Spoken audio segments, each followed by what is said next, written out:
वर्याने सते प्रश्न कृतो लोकहितं नृपा आत्मविद् सम्मदा पुंसां श्रोतव्यं दिशु यः परः। परम मंगलमय भगवत स्वरूप भगवत कथा में पधारे हुए भक्तजनों, श्रद्धा में माता, बड़ा ही सौभाग्य है अनंत कोटि ब्रह्मांड के अनंत नायक अकार करुण वर्णालय भगवान श्री कृष्ण की वांगमयी प्रतिमूर्ति श्रीमद् भागवत महापुराण की पावन गाथा, पावन कथा में बैठे हुए भक्तजनों, श्रद्धामयी माता, भगवान की अनंत कृपा से पितामहों के और पितृ देवताओं के आशीर्वाद से आज यह श्रीमद् भागवत की कथा चतुर्थ दिवस में प्रारंभ होने जा रहा है। जिन्होंने इस कथा को करवाया है, मोक्षदायी कथा श्रीमद् भागवत महापुराण की ये कथा पितरों के लिए समर्पित। ऐसे कथा करवाने वाले स्वस्थ श्रीमान श्री चंदन सिंह पवार जी, आपके लिए जोरदार तालियां। कमल सिंह पवार जी, आपके लिए जोरदार तालियां। भरत सिंह जी, आपके लिए जोरदार तालियां। जगपाल सिंह जी, आपके लिए भी तालियां। जसवीर सिंह जी, केदार सिंह जी, महिपाल सिंह जी, अजयपाल सिंह जी, राजेंद्र सिंह जी, लोकपाल सिंह जी, कपिल सिंह जी, समस्त पवार भाई आपके लिए जोरदार तालियां। जो आपने अपने पुरखों के लिए, अपने पूर्वजों के लिए, अपने पितरों की आत्म शांति के लिए पितामह श्री गोपी सिंह, स्वर्गीय गोपी सिंह, स्वर्गीय मंगसिरू सिंह, स्वर्गीय सोनिया सिंह, जब्बर सिंह, सत्य सिंह, कमल सिंह, अमल सिंह, राखा सिंह, गंभीर सिंह, स्वर्गीय बिंदा देवी, स्वर्गीय कुमारी हसीना पवार, इन समस्त पितरों के लिए, इनकी आत्मा की शांति के लिए और वैकुंठ प्राप्ति के लिए आपने ये कथा करवाई है। आपके लिए जोरदार तालियां। आपके पितृ जहां पर भी हो, भगवान वो आए और इस कथा को सुनकर के भगवत धाम की प्राप्ति करें। भगवान उनको अपने चरणों में निवास दें, उनकी आत्मा को अपने घर में वास दें। ऐसे हम प्रभु से प्रार्थना करते हैं। बोलो भक्त वत्सल भगवान की। हमारे सहयोगी तमाम इस कथा में सहयोग कर रहे हैं, यही नहीं लगातार जगह जगह। ऐसे छोटे भाई कपिल देव शास्त्री, आपका जोरदार तालियों से अभिनंदन मनोज। हमारे साथ में आए हुए संगीत के मर्मज्ञ आचार्य संतोष प्रसाद जोशी जी, आपके लिए भी जोरदार तालियां। भोजन की व्यवस्था दे रहे हैं महादेव प्रसाद चमोली जी, आपके लिए भी जोरदार तालियां। हमारे साथ में आए पितर देवता सीताराम भट्ट जी, आपके लिए जोरदार तालियां। मंडपस्थ आचार्य बैठे हुए हैं, आपके कुल पुरोहित आदरणीय खपजाल जी, आपके लिए भी जोरदार तालियां। इस परिकर में बैठे हुए सभी भक्तजनों, आपके लिए सभी के लिए जोरदार तालियां।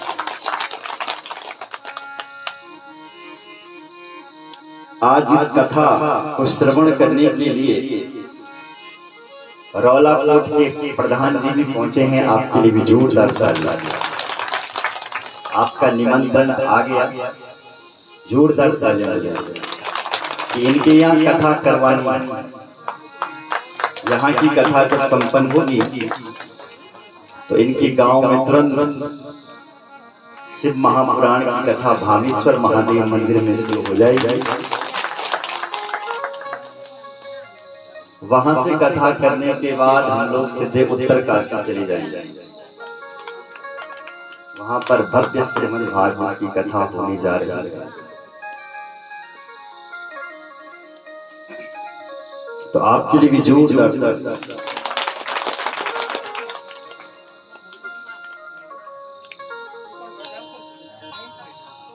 आज भगवान श्री कृष्ण का जन्म उत्सव है। तैयारियां धूमधाम से हो रही। तो आज हम जितनी भी कथाएं हैं श्रीमद् भागवत की, सारी कथा समान विधि से कहेंगे और आप लोग भी इस कथा को समान विधि से सुनेंगे। कल आपने सुना था कि कैसे परीक्षित ने एक महात्मा के गले में मरा हुआ सर्प डाला और महात्मा के पुत्र ने उसको श्राप दे दिया। श्रृंगी ऋषि ने कि तूने मेरे पिता का सर्प से अपमान किया है तो सर्प धन से तेरी मृत्यु होगी। आज से सप्तम दिवस तुझे सर्प काटेगा और उससे तेरी मौत होगी। यह समाज जब उसने सुना तो वो गंगा के तट पर आया शुक काल और अपनी मैंने 7 दिन में मरना है तो उसके लिए उपाय ढूंढने लगे। सारे महात्मा चले आए, किसी ने उपाय नहीं बताया। एक 16 साल का बालक आया, उससे जब प्रश्न किया कि मेरे मानस किम कर्तव्य, मरने वाले को क्या करना चाहिए, तब उसने जवाब दिया। यहाँ तक मैंने आपको कल सुना दिया था, इससे आगे सुनिए। वो 16 साल का बालक कोई और नहीं था, साक्षात व्यासपुत्र श्री सुखदेव जी थे। उन श्री सुखदेव जी के मुख से पहला श्लोक निकला, उसे वरियानि सते प्रश्न कृतो लोकहितं नृपा आत्मवित्सम्मतः पुंसां श्रोतव्याति सूर्यः परा। हे परीक्षित, तुमने मुझे आने की देर दी हुई, तुमने प्रश्नों की झड़ी लगा दी, पर जो भी तुमने प्रश्न किया है परीक्षित, वरियानि सते प्रश्न कृतो लोकहितं नृपा, कितना सुंदर तुमने प्रश्न किया है। मरने वाले को क्या करना चाहिए? ये पूरी दुनिया मरने वाली है, हम सबको मरना है और हम यहाँ मरने के लिए आए। सीधी बात है, 100 साल जिंदा रहेंगे ये भी सर्टिफिकेट नहीं लेकर के आए, मरने के लिए आए। इसलिए मरने वाले को क्या करना चाहिए? बहुत अच्छा प्रश्न किया। नहीं तो व्यक्ति तो दुनिया में आकर के उसका एक ही काम है, क्या? निंद्रियायते नक्तम व्यवाहेन च पापया दिवाचार्थी हया राजन कुटुंबा भरणीनवा। लगता है 100 साल के लिए मनुष्य आया है, परीक्षित 50 साल तो उसने सोने में गंवा दी। इंद्रियां अब बच्चे 50 साल तो व्यवहार निभाने। अब बच्चे कुछ दिन विवाह चाहते हया राजन कुटुंबा भरणीनवा, मेरे कुटुंब का भरण पोषण कैसे हो ये सोचता था। उसको 7 दिन में मरना है ये भूल गया है, कुटुंब का भरण पोषण कैसे हो यही सोचता है। इसलिए तूने बहुत अच्छा प्रश्न किया। और मरने वाले को क्या करना चाहिए परीक्षित, तो ध्यान से सुन ले। एक श्लोक में सब कुछ सुना दिया क्या करना चाहिए। तस्मात् भारत सर्वात्मा भगवान हरीश्वर श्रोतव्यः कीर्तितव्यश्च स्मर्तव्यश्चिच्छता भयम्। हे परीक्षित, जो मृत्यु भय से अभयत्व चाहता है, मरने से यदि कोई बचना चाहता है तो श्रोतव्यः, भगवान की कथा सुनो, कीर्तितव्यः, प्रभु का कीर्तन करो, स्मर्तव्यः, भगवान का स्मरण करो, मृत्यु भय से बच जाओ। भगवान की कथा सुनो। परीक्षित ने कहा मैं कब सुनूं कथा, मेरे पास तो 7 ही दिन है, 7 दिन में कब कीर्तन करूंगा, कब स्मरण करूंगा, कब भगवान की सेवा करूंगा, 7 ही तो दिन है। परीक्षित बोले 7 दिन कोई कम होते हैं क्या? 7 दिन बहुत होते हैं परीक्षित, बहुत होते हैं। मुझे देखो, परिनिष्ठितों विनिर्गुण्या उत्तम श्लोक लीलया गृहीत चेता से आख्यानम जदति तवा। मुझे देखो, मैं भी उस ब्रह्म के ध्यान में परिनिष्ठित था, पर जहां मैंने भगवान के 2 श्लोक सुने, कल आपने सुना होगा, सुखदेव जी कह रहा है, जहां मैंने भगवान के वो 2 श्लोक सुने तो गृहीत चेता राजर्षि, हे राजर्षि परीक्षित, मेरा चित्त खींच गया और मैं दीवाना हो गया उस भगवान। इसलिए तेरे पास भी 7 दिन बहुत हैं, बहुत हैं, बहुत हैं। और मैं तुझे एक इतिहास की कथा सुनाता हूँ। सूर्यवंश में एक राजा हुए थे जिनका नाम था खटवांग। खटवांग राजा ने देवासुर संग्राम में देवताओं का साथ दिया और देवता लोग विजयी हुए। देवता बोले, खटवांग राजा, आपकी बाहुबल से हम विजयी हुए हैं, वरदान मांगो, क्या चाहिए? तो खटवांग राजा विद्वान था, कहने लगा, ये देखो महाराज, मेरी आयु कितनी रह रखी है। जो देवताओं ने अपनी दिव्य दृष्टि से देखा तो खटवांग राजा के लिए कहा, तू केवल 1 मुहूर्त तक जिंदा है, बस 40 से 48 मिनट तक तो केवल जिंदा है, उसके बाद तो मर जाएगा। तो खटवांग राजा बोला, तुरंत, मुझे और कुछ नहीं चाहिए, मुझे यहाँ से तुम गंगा के तट पर ले चलो। देवताओं ने अपने दिव्य विमान पर बिठाया राजा को और गंगा के तट पर लाए। राजा ने भी संसार की सारी आसक्तियों को छोड़ दिया, भगवान के चरणों में अपना ध्यान लगाया। जैसे ही 1 मुहूर्त पूरा हुआ महाराज, तो लिखा है, मूर्ता सर्वमुत्सृज्य गतवान अभयम हरि। 1 मुहूर्त में उस राजा खटवांग ने मुक्ति को पा लिया।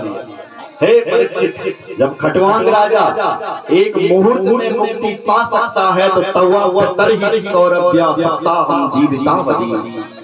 तेरे पास तो 7 दिन है, क्यों नहीं पा सकता?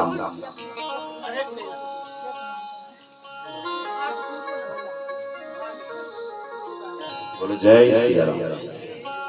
7 दिन है तेरे पास। जब खटवांग राजा किसी को 1 मुहूर्त में मुक्ति पा सकता है तो तू क्यों नहीं पा सकता? तेरे पास तो कितने दिन है? बोलो 7।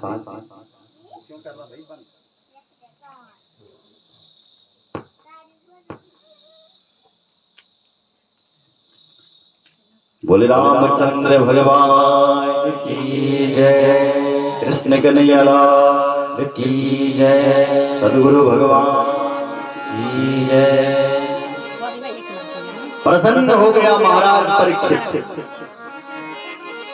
कि महाराज अब मुझे डर नहीं है।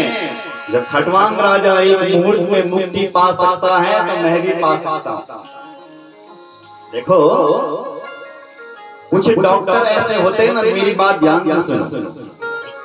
कुछ डॉक्टर ऐसे होते हैं जो मरीज का हाथ पकड़ते ठीक कर देते हैं। अरे ये तो कुछ भी नहीं है, तो थोड़ी सी बुखार आ रहा है, हमारी 1 गोली से ठीक हो जाओगे। और कुछ लोग ऐसे होते हैं बुखार नहीं भी आ रहा तभी हार्ट अटैक आ जाएगा। अरे यही तो ज्यादा बुखार, आंखें भी लाल हो रही, कहीं कोरोना तो नहीं है इसको।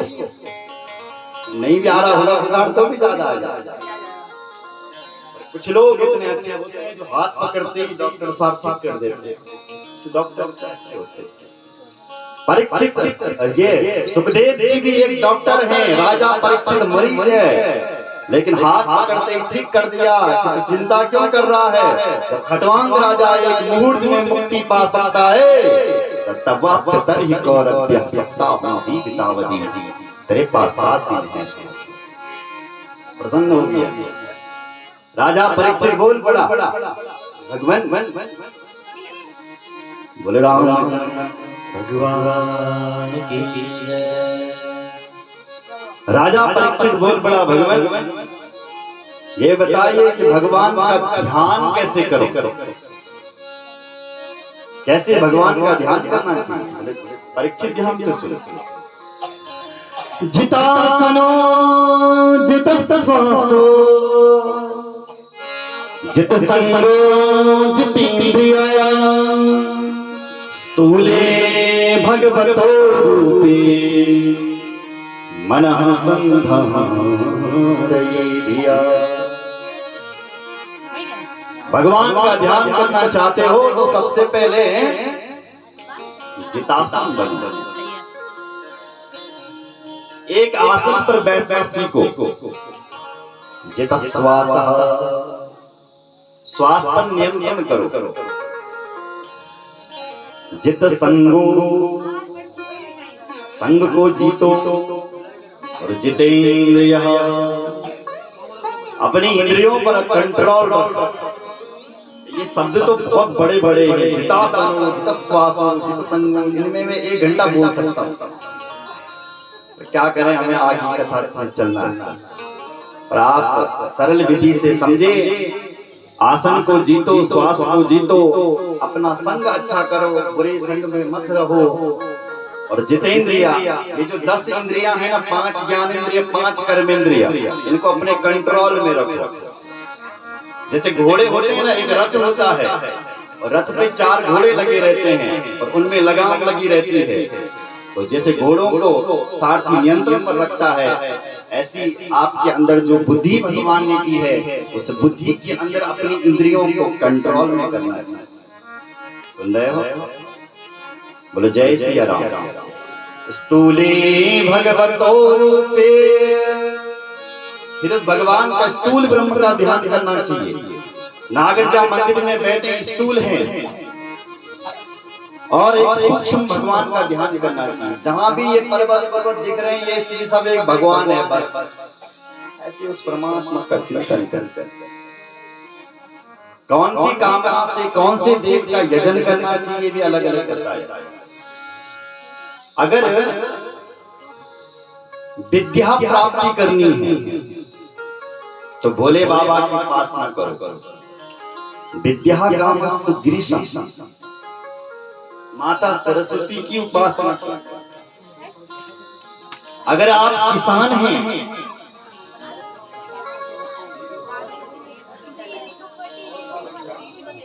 बोलो रामचंद्र भगवान की जय। अगर आप किसान हैं तो देव माता अदिति की उपासना करें। अगर पति पत्नी में झगड़ा होता है तो माता की उपासना करें, जगदम्बा मैया। सुंदर पत्नी चाहिए तो उर्वशी की उपासना करें। सुंदर पति चाहिए तो महादेव की उपासना करें। अलग अलग देवताओं की उपासना बताई। यदि कुछ नहीं चाहिए महाराज किसी को, बोले वो भगवान नारायण की उपासना करें। तो जिसको सब कुछ चाहिए, बोले वो भी भगवान नारायण की उपासना करें। तो जो विधायक बनना चाहते हैं, बोले प्रजापतियों की उपासना करें। प्रधान बनना चाहते हैं तो मनमों की उपासना करें। अलग अलग उपासना बताई है। बोले हम तो सब कुछ चाहते हैं, भगवान नारायण की उपासना करें। अकामं सर्व कामो वा मोक्ष काम उदारधी तीव्रेण भक्ति योगेन यजेता पुरुषं परमं। स्पष्ट कह दिया इस श्लोक ने, अकाम हो या निष्काम हो, आपके मन में बहुत सारी कामनाएं हैं, जब कोई भी कामना नहीं है, भगवान नारायण की उपासना तो करनी ही पड़ती है। देखो, अगर पेड़ लगाया है ना आपने अपने घर में, तो उसको हरा भरा रखना चाहते हो तो क्या करना पड़ेगा? उसके पत्ते सींचने पड़ेंगे या उसकी जड़ सींचनी पड़ेगी? जड़। उसी प्रकार सभी देवताओं की जड़ है भगवान नारायण। मूलम ही विष्णुदेवानां सर्वदेव सनातनम। सारे देवताओं के मूल है नारायण, उनकी उपासना कर दो, सभी देवताओं की उपासना हो जाएगी। हे परीक्षित, जो उस भगवान नारायण की उपासना नहीं करता, ऐसा व्यक्ति पशुओं के तुल्य हो जाता। कौन से पशु? तो 4 पशुओं के नाम गिनाए। स्वबिट होष्ट खरे संस्तुता पुरुष पशु। स्वबिट वरा, स्वान यानी कुत्ता, वरह यानी सुअर, ओष्ट यानी ऊंट, खर यानी गधा। बोलो जय श्री राम। जो भगवान की उपासना नहीं करता, वो इन पशुओं के तुल्य हो जाता है। बिलेवतोरुक्रम विक्रमार्ये नस्न बताकर्ण पुटेन रस्या जुपासती दादुर्गी वसुता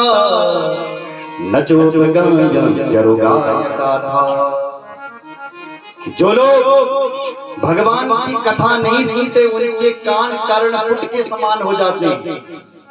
जो लोग भगवान की इन आंखों से दर्शन नहीं करते, उनकी आंखें मोर पंख के समान हो जाती है।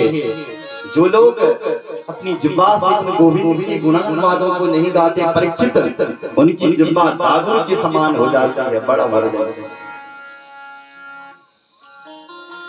परीक्षित ने पूछा, भगवान ये तो बताओ कि भगवान इस संसार को बनाता कैसे है? तब परीक्षित को सुखदेव जी को ध्यान आया, अरे परीक्षित, हमने तो भागवत का शुभारंभ कर दिया, पर मैंने मंगलाचरण नहीं किया। तो एक अध्याय में पूरा मंगलाचरण करने लगे सुखदेव। आइए हम दो श्लोकों में प्रकाश डालते हैं। नमः परस्मै पुरुषाय भूयसे तदुर्भवस्तान निरोध लीलया गृहीत सत्कृतया त्रिदेव्या अंतर्भवपलक्ष वर्तमने यत् कीर्तनं यदि स्मरणं यदि क्षणं यद् वन्दनं यत् श्रवणं यदर्पणं लोकस्य सज्जो विदिनोति कलमसं तस्मै सुभद्र श्रवसे नमो नमः। सुखदेव जी भगवान का मंगलाचरण करते हुए बोले, जिन भगवान का कीर्तन स्मरण पाद सेवन करके व्यक्ति सारे पापों को नष्ट कर देता है अपने, ऐसे भगवान के चरणों में हम मिलकर के प्रणाम करते हैं। बोलो सच्चिदानंद भगवान की जय। दूसरी तरफ कोई व्यक्ति कितना भी बड़ा तपस्वी क्यों नहीं हो, कोई व्यक्ति कितना भी बड़ा बाबा क्यों नहीं हो, कोई व्यक्ति कितना भी बड़ा मंत्रवेता महापुरुष क्यों नहीं हो, जादूगर जैसा, फिर भी सब लोगों को, इन सबको भी भगवान की शरणागति स्वीकार करनी पड़ती। तपस्विनो दान पराय यशस्विनो मनस्विनो मंत्र विदस्सु मंगला क्षेमं विन्दन्ति विना यदर्पणं तस्मै सुभद्र श्रवसे नमो नमः।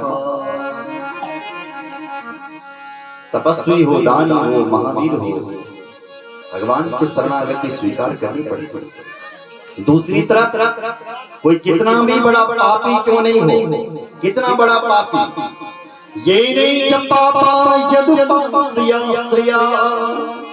जिसने अपने जिंदगी में दुनिया भर के पापी पाप किए हैं, पर भगवान के चरणों में आ गया, शुद्धंति प्रभु विष्णवे नमः। शुद्धंति, शुद्ध हो जाओ। ऐसे भगवान के चरणों में हम मिलकर के आगे तुम बोलो प्रणाम करते हैं। बोलो जय सिया राम। और से बोलो